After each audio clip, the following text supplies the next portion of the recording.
As requested, your favorite song. I'm excited. Thank you. It's my favorite song.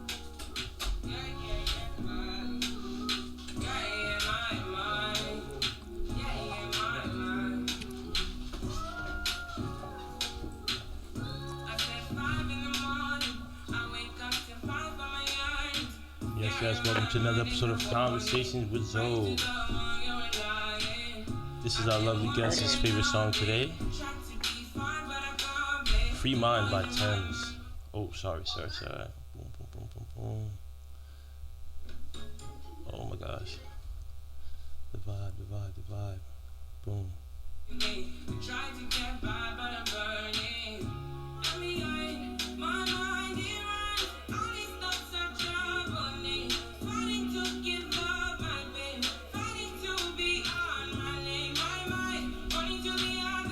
Into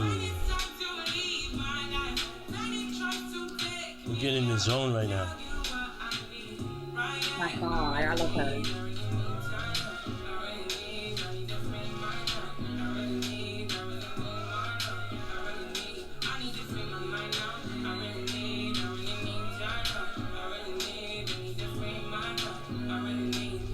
All right. All right, so here we go. So welcome to another episode of Conversations with Zoe. This is episode 82, titled Black Girl Magic.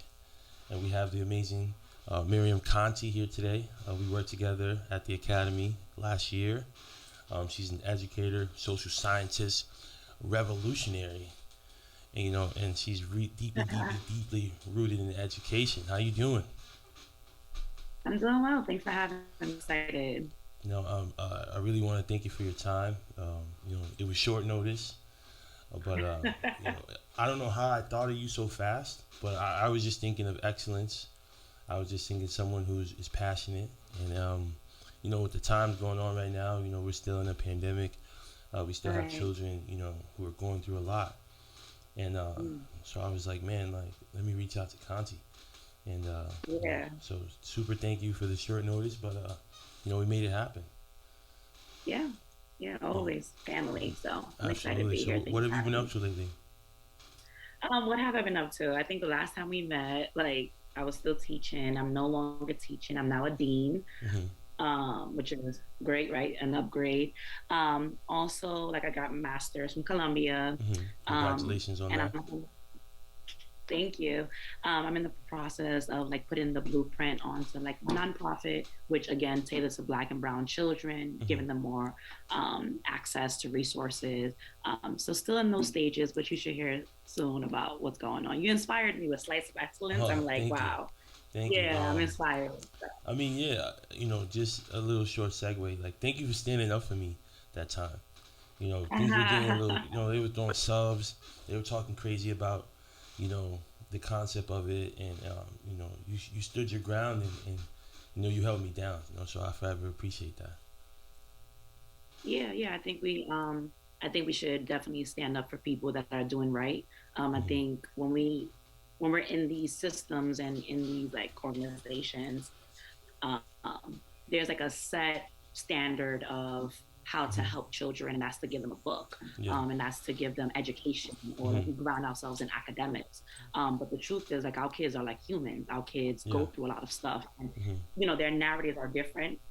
We don't want to like generalize their narratives, obviously, Yeah. but I definitely think that when we go through like the social emotional part of it and really being there for children, and like just a slice of pizza is something really big, it could go a long way. We don't know. Yeah. So yeah, it's grounded in the right approach. Yeah. It's the passion is there, right? It's for Yeah. the kids. So I stick up for my kids. Yeah. I mean, it's bigger than the pizza. For those who Right, really pay attention to what it is that we're trying to accomplish, right. it's more than that. But how was Colombia? Columbia. Wow, yeah, that was tough. I think going into Columbia as a black girl was tough. Hmm. I think, we get grounded in these big names, Harvard, Columbia, Yale, and we're like, yes, yes, yes, I want to get into there. Um, and it feels good. It feels like you accomplished some things, but then you go into these spaces and you realize that there's not many of us in these spaces. Yeah. That's like strike one. Like, whoa, where's my people at? Um, and then you feel like sometimes it's in your mind, like Yeah. the white supremacy approach. You're like, oh, this is in my mind, Hmm. but it's strategic with the things that is the way it is. Yeah. I think my time at Columbia was really about me finding my voice and really like accepting myself as a Black woman, Yeah. and being proud of that. Yeah. Understand that I may be the only one to speak up, and I'm okay with it as Hmm. well. Um, but I think I walked away from Columbia knowing about myself Yeah. more, knowing about like if we don't help our community, we can't let other people who don't look like us come into our community and tell us how to run it. Yeah. So yeah, um, I think with this fancy degree, like people think that you can go into these like other places and away from your neighborhood and away from your hood, Yeah. to do the work. But like, nah, I'm grounded in my work and my direct practice within my community, Absolutely. with or without that degree. So yeah. Yeah. Absolutely. Well said. So, how's the transition from a teacher to a dean been? Um, Honestly speaking, sometimes I'm like, oh wow, I love teaching. Like that's where my heart is at. I love teaching my Black and brown kids because um, you have so much segue of like going into like their social emotional building. Like I'm big on that. Mm-hmm. But then I realized that really I'm still in education. I'm in a more admin position, Yeah. where I can step into classrooms, I can talk to kids, I can build those relationships with children. Um, so I feel like I'm still like adjusting to it. Yeah. However, it's been great. My time has been great. My The staff I work with are great. The children are amazing, and it's something that I've learned is challenging, because it's something I'm not comfortable with yet. But as Yeah. I go, it'll be fine. Absolutely. I mean, wishing you the best of luck, and we're definitely gonna, build and see how we could, collaborate together. Yeah. When I say educator, what is that? What comes to mind? I think educator is someone that is going to question what education is in the first place. I Hmm. think when I think of educator, I used to think of it as the typical white woman with her white skirt and heels. Yeah. But now when I think of educator, I think of a powerful Black woman or a woman of color standing in front of a classroom of kids who look like her, and are giving them a chance to say, like, I can too stand there or I can go anywhere. Hmm. I think an educator is looking at a curriculum that's outdated and saying, whoa, this doesn't work for my kids anymore. Yeah. I'm going to give my kids the necessary skills. I Yeah. think an educator is someone that just doesn't care about the kids in the classroom. This is my kids for this year. No, it's Yeah. like your story I'm carrying with you. I'm carrying with myself everywhere I go. Hmm.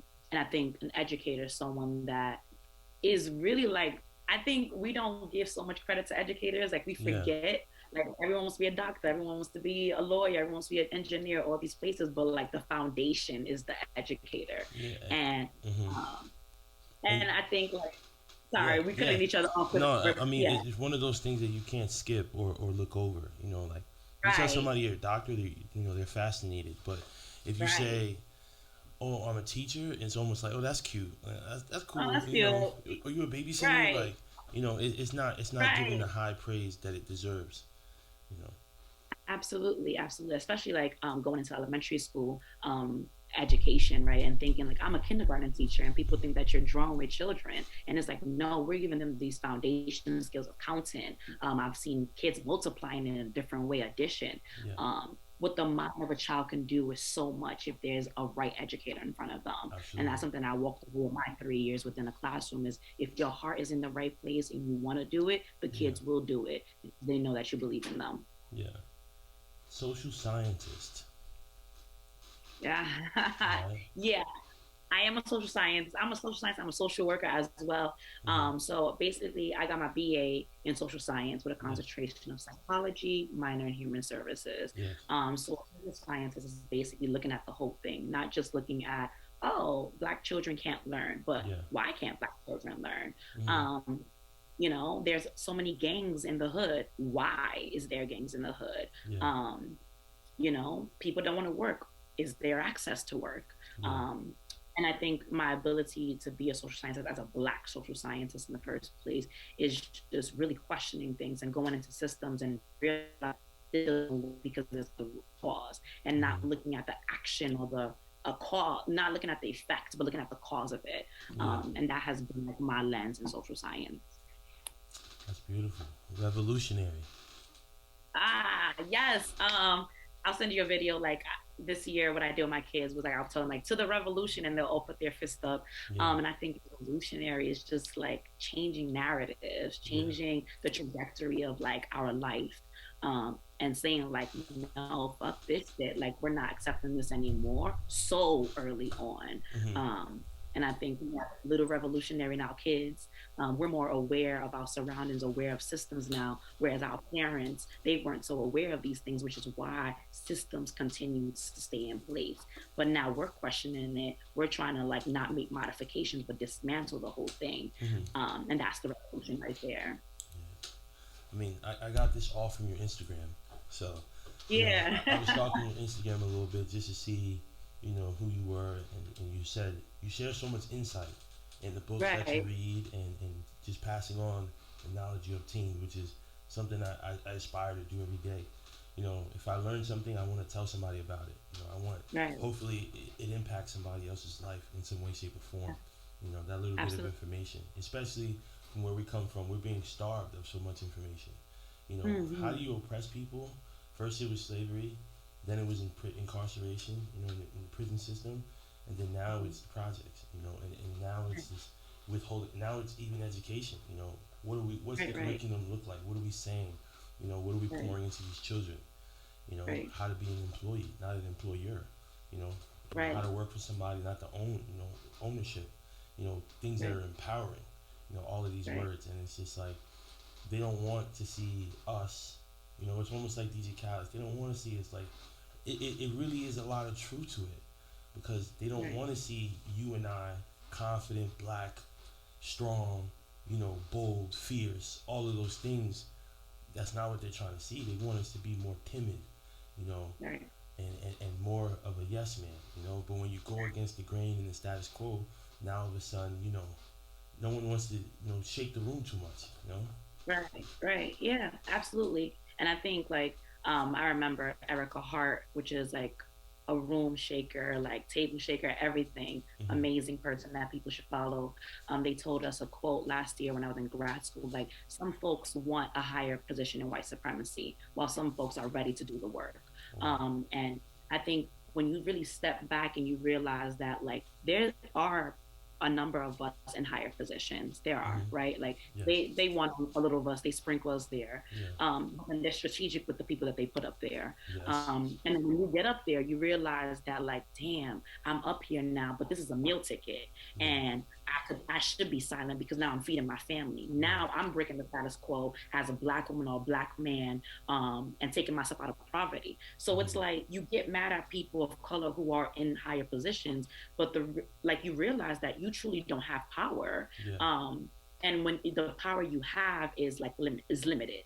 Um, so like I've realized that I like for me personally, I remember like one of my mentors asked me like, "What are you willing to give up in this fight of white supremacy?" And I'm like, Mm-hmm. if I got to like speak up for people who look like me, then I'm doing my job. I'm walking out knowing that I wasn't the silent black person. Mm-hmm. I'm walking out of organizations and like anywhere Yeah. knowing that I stuck with what I believed and I didn't compromise my morals. Um, so yeah, like I think so many people hopped on that bandwagon of we're going to dismantle white supremacy, Black Lives Matter when George Floyd and Breonna Taylor died. Yeah. But like no one's really willing to put the work in now. Yeah. That is, it's years in. Like we're like, oh, we're silent. We're gonna fold our hands. We put the black square in our Instagram. Now it's more than that. Yeah. I mean, it's more than just a hashtag. It's a lifestyle, and Right. you know, you saw the hashtag. It was very relevant. You saw it everywhere, but now it's kind of faded away. So it's kind of like everyone was kind of riding that wave, as you said. You said the word power, though. Do you feel like you have more power as a dean than you had as a teacher? I think the power I had as a teacher was with my kids, Yeah. and that's the only power I wanted. I didn't want power anywhere else. Mm-hmm. I think my even as a dean, my power was within my kids. Yes. And making sure that they have access to it. I know I sat with a couple like eighth graders the other day, and they're like getting ready to go to high school, Mm-hmm. and like I remember someone talked about a fee, like a high school application. And oh yeah, take my card. That's the power I have. The Yeah. power to give what I couldn't get. Yes. The power to open opportunities and let them know that they can be in these spaces. The Yeah. power I have is being a Black woman as a dean, being a Black woman that graduated from an Ivy League school, and Yeah. showing my kids that they can too do that. Yes. Um, so I think, I grew up really poor, missed meals, didn't have the latest sneakers, didn't have like these fancy clothes, would wear my braids for like 5 months, all Yeah. of that. Yeah. And like when I was going through that, I was like so mad. Yeah. But then when I sit back and I can sit here and tell my Black girls my story and motivate them and encourage them Yeah. and support them, Yeah. be the best version by using story, then that story. Yeah. And as Black women, we think we don't have power. We think white women have more power than us, but we give them the power. Yeah. We're silent around them because we think they have power. No, it's all in the mind. If I Yeah. make you feel powerful, you will feel powerful. You don't have no power Absolutely. now. I am a strong Black woman. I'm powerful. Yes, you are. Yes, you are. So that leads us to Black joy. So what comes to mind when you hear Yes, Black joy? yeah, children and effortlessly laughing, Yeah. really like having fun.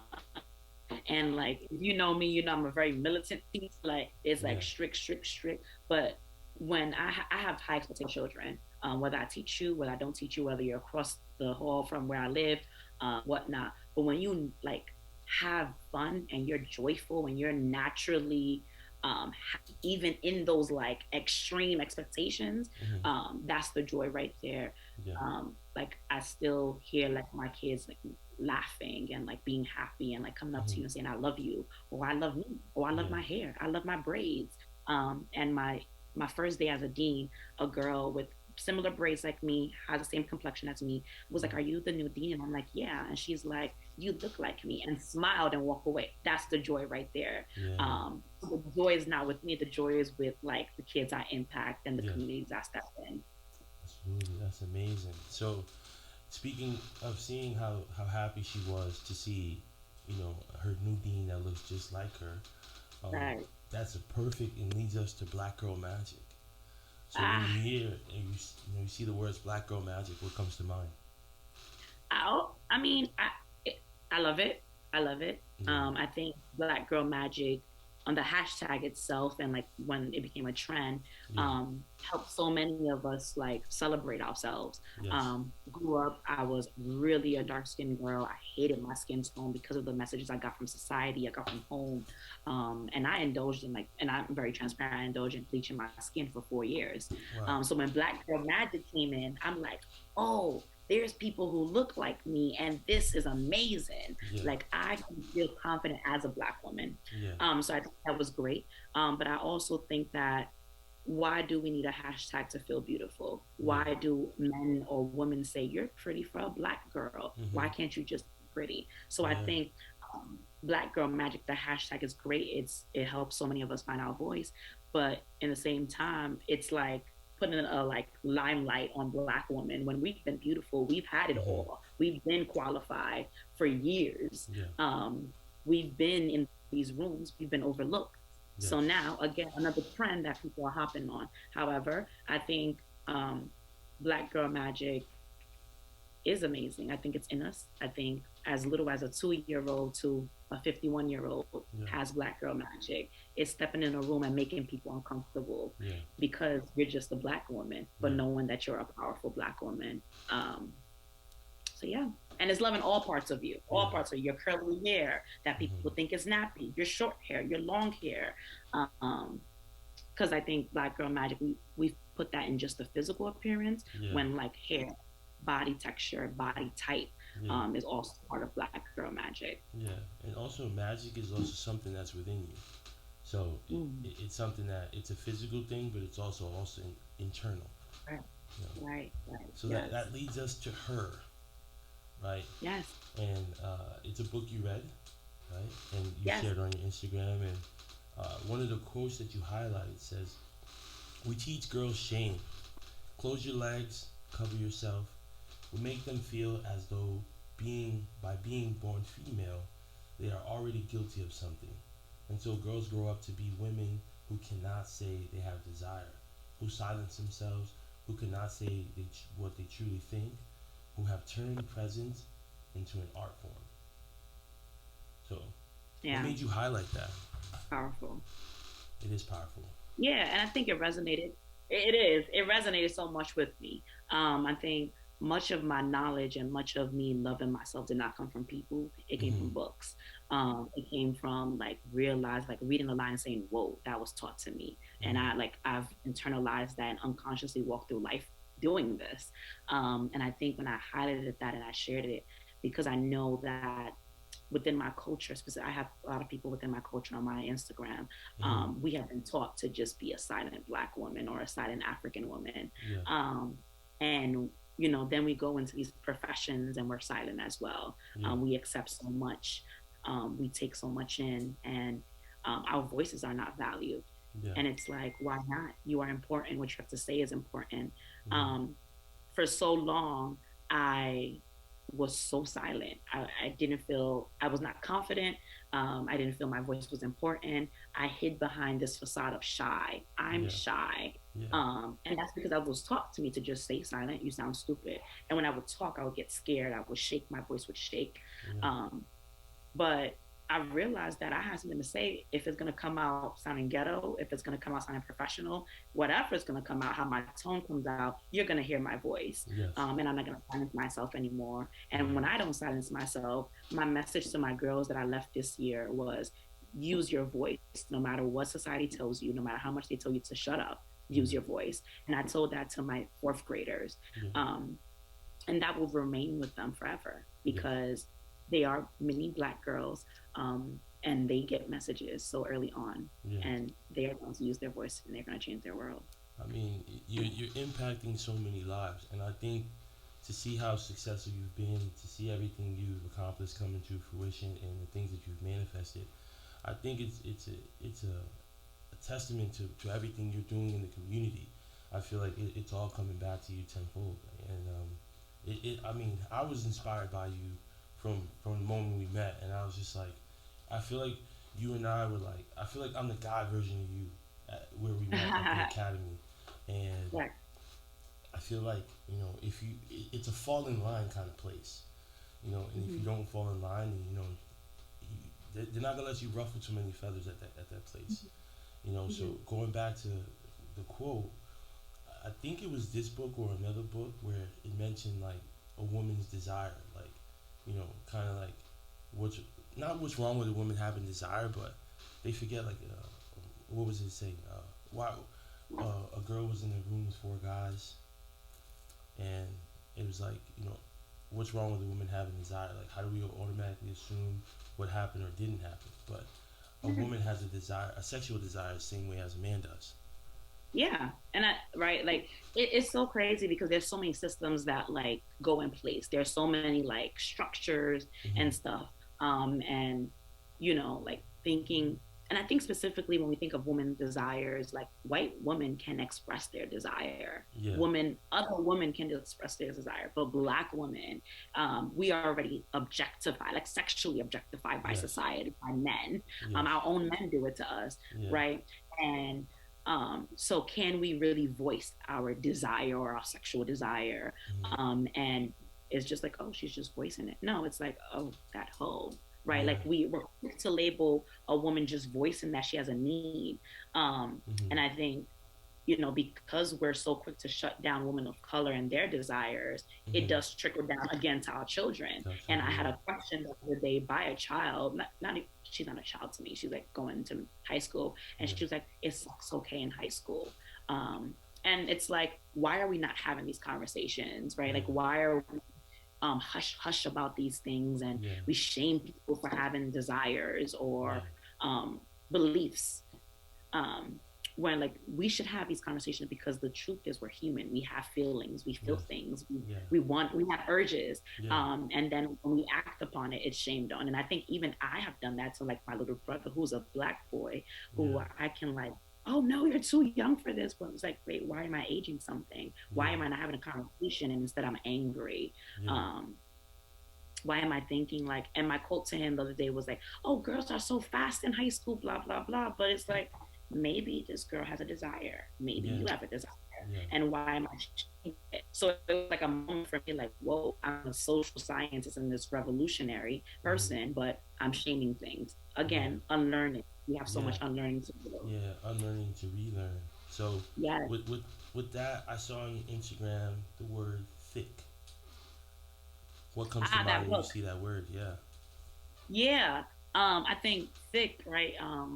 And I had this conversation with a good friend of mine. Um, Now thick is celebrated, right? Like slim thick, Yeah. Slim Fabulous had thick. that You know. something. Yeah. Right. Like, Hmm. we got those little quotes up now, but thick is not celebrated, right? Like most of us want to be skinny or we don't want no like we don't want to fupa, we want to get Yeah. down. And even No love I have like handles.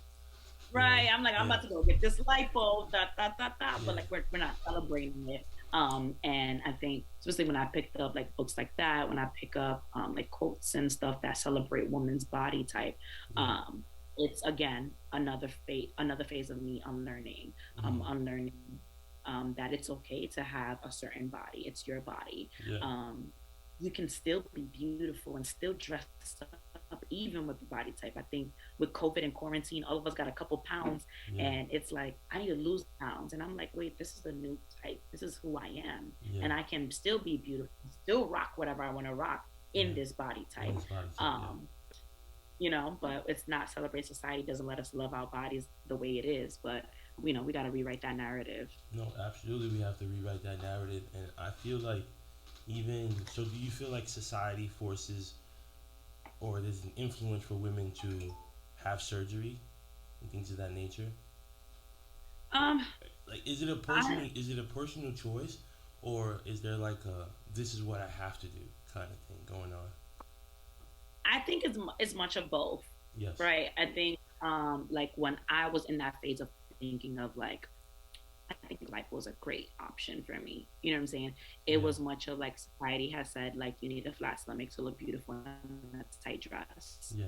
Um, Music videos don't show women with natural bodies. Yeah. The award show like wow that dress fits so beautiful and it's really on like someone who's very thin and whatever whatever. Hmm. But then again I think the personal choice is like me taking my money out and going to pay for it, like Yeah. here's my money, here's my little 10G, come Yeah. take it, I'm going on that plane and I'm gonna go fly out. Yeah. um but I think as much of both. I think specifically society pushes into our personal choice, Yes. where we think that these are our personal choices and these are like what we want, and want to do, Hmm. when the truth is like we've been programmed to feel like that's what you should choose. Yeah. So the next two topics kind of go back to your educational background and what Yeah. what made you become so passionate about teaching or educating?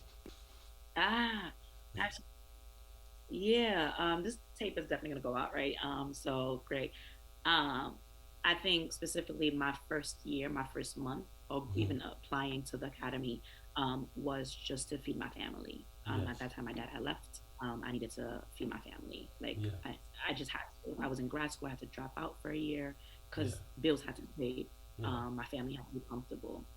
But then when I went in, I met my GTL, which was my grade team lead, and she was a black woman. Hmm. And she is a black woman that knows herself, a black Yes. woman that is grounded in who she is. And I still look up to her. It's funny, we're the same age. She's Yeah. now an assistant principal. But I saw a black woman, and in my eyes, she was successful. And in my eyes, she was passionate. Yeah. She loved her curls. She loved who she was. I hated her. I Yeah. hated her so much. Um, but the way she interacted with children, the way children loved her, Hmm. the way she framed why this job was Yeah. truly important and why it wasn't a job, it actually was a career. It actually is a life changing career. Yeah. Triggered something in me. She Yes. was the teacher that I've been looking for my whole career. Hmm. Um, Literally, she changed my life. Like she changed my life. She is the reason why I'm here. Yeah. Um, and I went on and I met kids, and I met kids that I remember Muhammad. We had a conversation. His name is Muhammad, and they had said to him that he may need like a 12-to-1. Like this is just not the right fit for him. Yeah. But I stayed grounded with him. I worked with him. Everyone was like, he's your favorite, blah blah blah. And it's like I saw something in him. And Yeah. another one of my why. So I would say my GTL, my great team lead, and Muhammad have been my why. And they have shown me with love and dedication and true belief that your kids can do it, Mm-hmm. then they will do it. Yeah. And they'll do it at their own pace. Um, I don't think I can ever work with an adult population again. Yeah. Um, it will always be with children. And as I'm Yeah. thinking about going into like higher education and being a professor, um, I still will stay in education of the like youth. That will Yeah. be where I'm at. Mm-hmm. But Muhammad is my why. My GTO was my why. And the why is giving a chance to people who look like me to have a seat at the table and Mm-hmm. fuck having a seat at the table, Yeah. creating their own Creating their table. own table. Yes. That's it. Absolutely. So do you think? I mean, I can see the joy in your face when you talk about it. You can't Yeah. make that up. It's as genuine and organic Yeah. as it comes. And it's beautiful to see. It's inspiring. I mean, that's how I felt going into the academy. And then I Right. found out that not everyone technically feels the same way of being from the South Bronx, being a teacher in the South Bronx. Like that to me was like a championship. Like I did it. All the years of coaching baseball. So I came from a coaching background.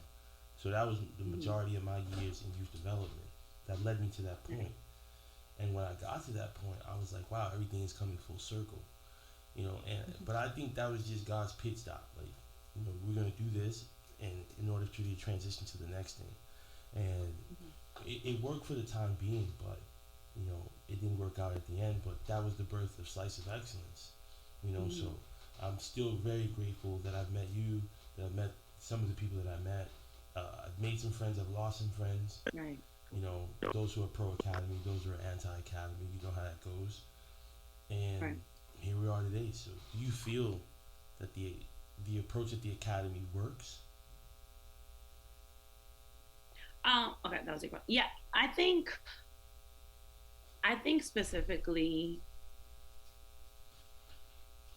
I think education is tough. Yes. It's really, really tough, right? And I think as adults now, we see the gaps in our education. Yes. And I think specifically stepping into other organizations and Mm-hmm. um, seeing how low their bar is for our children, Yes. I can say the approach to children works, right? But I think the truth is that in every great organization, there's still room to grow. Mm-hmm. There is still there is still people who come in year one or come in year three and Mm-hmm. see gaps and Yeah. should be listened to. Mm-hmm. Um, and I think, you know, in education specifically, there are people at tops, people in the boardrooms, people that own the school, Mm-hmm. people that had the idea of the school or whatever it is that Mm-hmm. aren't teachers, Yeah. that never taught in a classroom. Mm-hmm. So their approach obviously doesn't make any sense because we know what our black and brown children need. Yeah. And I think specifically, it's the truth is like not all children who are black have the same narrative, right? Very They true. all have different narratives Yes. from different walks of life. Um, but then we do realize that those don't come from a poor background, they come from like homo, like whatever narrative will make up for our kids. Mm-hmm. They are seen in society as black children. Yes. That we should think the social emotional part of how we can develop our children. That Mm-hmm. should be intertwined in our education, but Yes. it's not there. It's not there in DOE. It's not there in the academy. It's not there in other schools. It's not there. Yes. Um, and then you have to step back and ask yourself, why isn't it there? Why are we not building our children up to be these great individuals in life? Why not? Yeah. Um, and like I'm that's still something I'm trying to figure out. Like, why isn't it there? Um, why am I not pushing you to be the best version of yourself? And the fact that we have schools specifically for people of color is problematic in itself, Yeah. because it's like you need this school so you can be great Yeah. because there's no other place to be great. Yeah. So that's problematic. Like as a child, if going to that school, I'm internalizing that because of my skin, I need to be in a set environment. Yeah. Um, white people go to their schools. Hmm. Why? Um, so that's like something that I'm sticking with, and I'm like, education, dismantle the whole thing from the ground up. Would you say that it kind of feels like a white savior complex? Absolutely, absolutely. And I've called people out on that. You know Yeah. what I'm saying? And I think um, I I think specifically people have looked at our communities as an experiment. They've Hmm. experimented on us, but now they're experimenting on our children. Yeah. Um, and I think, we don't need no saving. We don't Yeah. need no saving for people who don't look like us. You Yeah. know what I'm saying? And that bothers me. It itches my like it triggers me in a Yeah. way, because it's like, why are you teaching children? I Yeah. love them, but can you stand in front of their home for an hour? Yeah. Can you linger around in the hood Yeah. after you finish teaching them? I think You know what I'm yeah. saying? Or are you running out of the hood after you teach the children? Yeah. You know what I'm saying? Are you going on home visits for them? Like, are you Yeah. willing to step into their home? Yeah. Are you willing to like come out of your pocket for those kids? Yeah. No, you're not. So like you are in that saviorism complex of like, I'm going to save the children. They need me. No, they don't. Yeah. They don't. They need people who are going to ride out for them, who are going to like put their social capital on the line for them. Like, Hmm. I'm going to put my name on your recommendation letter. I am going to mentor you. I am going to stick by your side. I am Hmm. going to make sure that your family has housing. I'm going to make sure that you have money in your pockets, you're Yeah. eating. I'm going to make sure you're good Yeah. so you can get great education. But if Hmm. I don't make sure you're good, then the education is nothing but a paper on your wall. Yeah. No, very true. Very true. And would you say that there's a contrast between policing and teaching in the hood?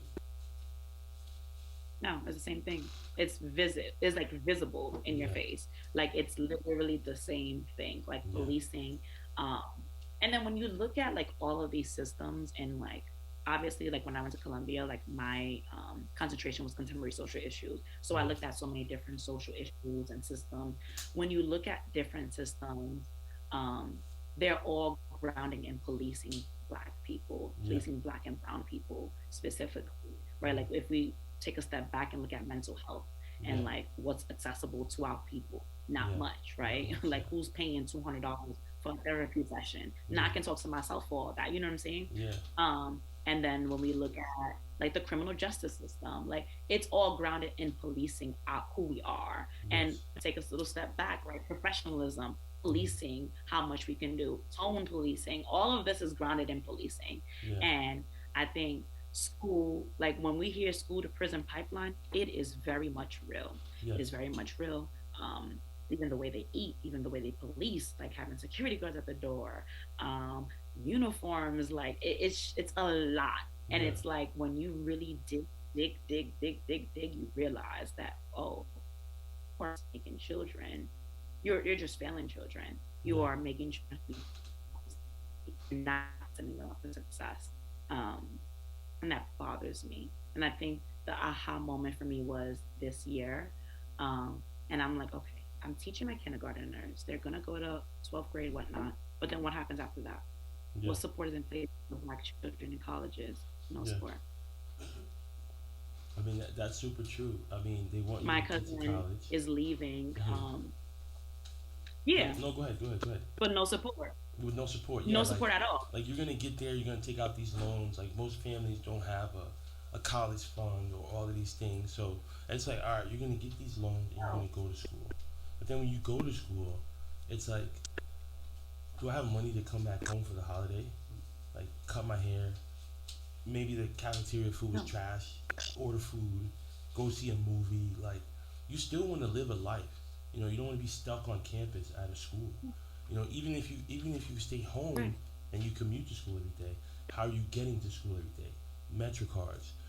Do you have money for lunch? Like you still want to live a life and it not be so tied to an institution. And that's why through Decisive Yep. Excellence next year, we're gonna be giving like weekly or bi-weekly stipends to college students, and and it's just for, hey, like, Mm-hmm. go get a haircut, go to a movie, like live a life, like, and those are the things that people overlook. They drill college, but they don't drill how you're gonna survive and financially support yourself in college. Yeah, absolutely. Right. Because it's like, okay, you got a little degree, so what? And Hmm. then it's like, I think probably it's because they don't think we're going to end up in colleges. Yeah. Um, and like I said, like my cousin is in SUNY Brockport right now, and like, Hmm. you know, two people like walked around and called her like a black bitch. And it was, and also like the police officer, when they reported to the secure, like the campus guard, he repeated like, okay, black bitch. Ooh. Why is that normalized, right? Yeah. Like, and like they've been speaking out, they've been doing all of these like protesting. Yeah. No one's talking. You know what I'm saying? So when I Yeah. say there's no support in place, there's really no support in place, Yeah. right? There's no reason why people are going to these 2 year colleges outside of the state, but like don't get their associate's degree until 4 years later. Yeah. Why is that? You know what I'm saying? So like the systems are designed specifically to make sure that our kids fail. Yeah. Yeah, sad, really sad. So do you feel like white supremacy exists in education? Absolutely, yeah. Absolutely. It's Yeah. grounded in white Yeah, it's supremacy. rooted in it. Absolutely. You know what I'm saying? And back to like my, it's rooted in it. Back to my like GTL for my first year, like it would be like a number story that had like a very whitewashed name. Yeah. And like she would erase it and make sure that the kids felt seen and use their name. Yeah. You know what I'm saying? Or like Sally went to the farm. Who the hell is going to a farm? Yeah. You know what I'm saying? Like, not many children go to a farm. And Yeah. something I did with my team this year that I led was, obviously they couldn't go on a farm trip, so we brought the farm to them. Yeah. We made a farm. Yeah. We literally made a farm. Like, you want to give this reality to children. You want children to be successful.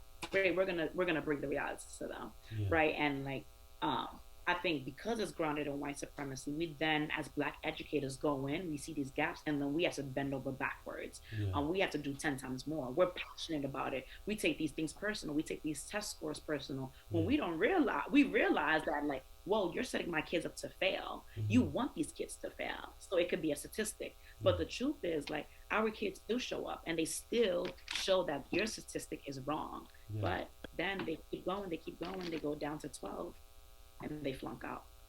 Part of one of the things you said about, are you gonna hang around the hood after school? Are you gonna be in front of a child's building for an hour? Like, do you feel like most of the teachers are just out of touch? Um, I think they all have their own unconscious biases that they feel like they do the work. Yeah. Honestly, this thing right here, this work cannot be taught Hmm. through a book, Yeah. and you cannot. I really think that schools in the hoods just need teachers of color. Yeah. Period. Yeah. I think, and I think specifically thinking of like where we came from and the school we were in, we Hmm. did a really good job of having people who look like us, Yes. right? I'll give them Um, that.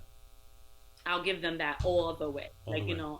and the reason why I'm able to go into a room right now and be confident is because I came from that kind of school, Yeah. right? But like we do know that there's other schools there that don't have us in that same organization, Yes. right? So we had a privilege of just going through like the Afrocentric school that Hmm. was committed to like the social emotional beings of children. But Yeah. however, the hierarchy of systems. So, Yeah. that's neither here or there. Um, I think specifically white teachers are not equipped to teach black students. Yeah. Yeah. My I God. think yeah, I think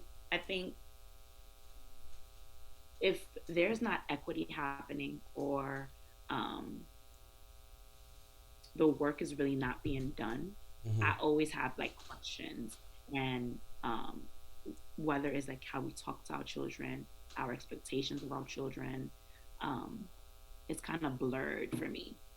But I think if you are teaching in a hood Hmm. and you have this is your first time seeing black children, Hmm.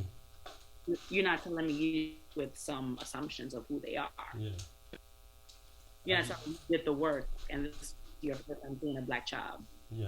I'm So confused. Yeah. what's the so what is this all leading to? Like you're a dean, so you're a teacher. Uh, is the MSW, right? You're a dean. You're gonna start your nonprofit. So now, what's Conte 2.0 and 3.0 gonna look like? Yeah, I think it's really going to look more confident, do more outreach, and also my goal eventually is to create a community center Mm-hmm. or a school, open up my own charter school because so many charter schools are opened up by them. We need to start opening up our own schools and creating our own approach to children. Mm-hmm. Um, so I think that's where I'm at right now. But my goal is to make sure that every child I get in contact with or I have taught before Mm-hmm. gets into their college. Yeah. Absolutely, their Okay. college. That's my goal. Like as little as kindergarten. And Yeah. I think of kindergarten, like my kindergarten is this year, 12 years on my age. I'll be what, 38? They're going to get into college. Yeah. Yep, I they'll mean, get so into so college. Every child. you're more focused on the journey, not just you know we get you for a couple years, we give you a little foundation, and then No. on your way. It's more like we're gonna take you from the beginning to the end, and then some. Yeah. I always joke around with like family and I tell them like I don't need any guests at my wedding. The Yeah. kids I've taught, the kids I've come into contact with will be my guests at my wedding. Um, they are not my students. They are my Yeah. little brothers and my sisters.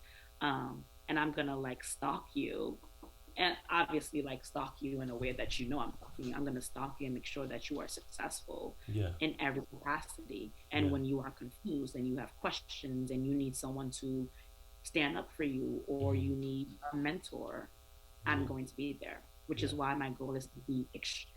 And you call me successful, and I'm just like I'm not successful. I don't feel like I'm at success yet. I Yeah. do not feel there. But my goal is to be extremely successful, an embodiment of Mm-hmm. resources. So a black child that needs to get into Harvard can Mm-hmm. then get into Harvard. A black child that wants to go to Columbia, I can then call up like, hey, I need that child in Columbia. Yeah. I need to build myself up and build others that are willing to build with me Yeah. so we can get our kids to be there. Yeah. I mean, you definitely have my support. You definitely have any resource that I can give alone. I think I sort of kind of have the same mindset that I really want to build something where I can have those resources and connection to be to have those the network to say Right, I can right. independent boarding school or just have those contacts to be able to make phone calls and people just be more than credible to be able to vouch for these kids to get them the Yes, opportunities that could be life changing. yes, yes, yes, yes. That's what it is. Network. That Yeah, that is it. absolutely. So we're coming to the end of the episode. I'm super thankful for your time. Um, Forever grateful. Definitely share this episode with all your friends and your family. We'll Yeah. post it on Thank you. Monday. I'll tag you, and I hope you love it. I hope you enjoy it, and something for your kids to see as well. Get to see a little Yes. more personal side of their favorite teacher, favorite Yeah. educator, and just continue to be great. I'll be watching, and absolutely let me know how Slice of Excellence could enter your school, and we'll see Yeah. how we can support these children together. Yes, I appreciate you always. You're doing amazing and Thank you, never forget that. You're absolutely. needed. No, Thank you so much. thank you. Take care, and we'll talk soon. All right, bye bye. Bye bye. Boom. All right. So remember to like, subscribe, and comment. Um, Let me know any topics that you guys want to talk about, or maybe guests that you want me to have, and go donate to Slice of Excellence. Take care and happy holidays.